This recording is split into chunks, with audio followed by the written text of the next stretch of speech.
poster child for this is a pesticide called PARAQUAT.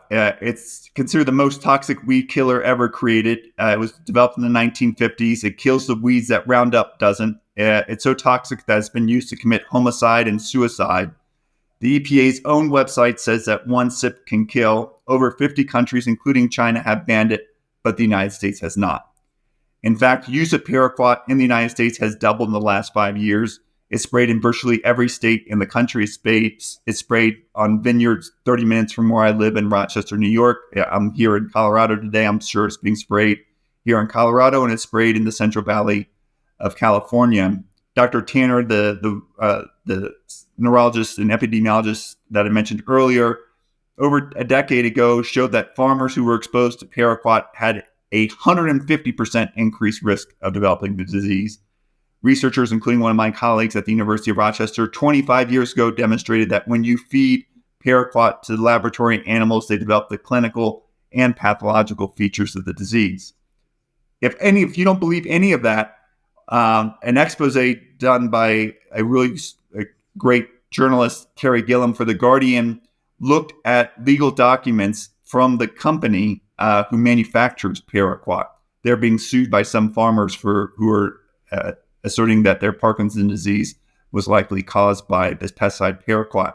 It turned out that the company's own research, according to The Guardian, and then demonstrated that that 3 different mammals, mice, rats, and rabbits, when exposed to high doses of PARAQUAT, developed features of Parkinson's disease. In the 1960s, they did that, before I was born.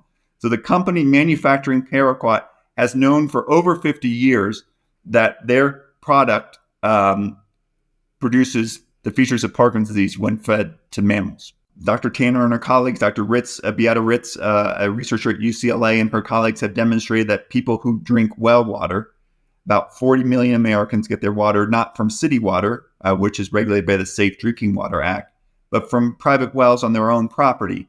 These wells are often relatively shallow. They tend to be in rural areas where farming is conducted nearby. And pesticides can be washed off farms and sink into the ground and contaminate groundwater from which the wells derive their water. And so people who drink well water have about a 75% increased risk of developing Parkinson's disease, because they are likely, in some cases, develop drinking water that's contaminated with pesticides, and they don't even know it because their well water is infrequently tested, often only when you buy or sell your home. And even then, when it's tested, it's usually tested for bacteria because people worry about infectious diseases, and often not even tested for pesticides. Tap water that most of us get is coming from a municipality or a city, and that's been regulated by the Safe Drinking Water Act, and therefore it's regularly tested. So usually that water from a tap would not have high levels of pesticides. And you can imagine if you're in an urban environment, pesticides would likely not be the predominant contamination.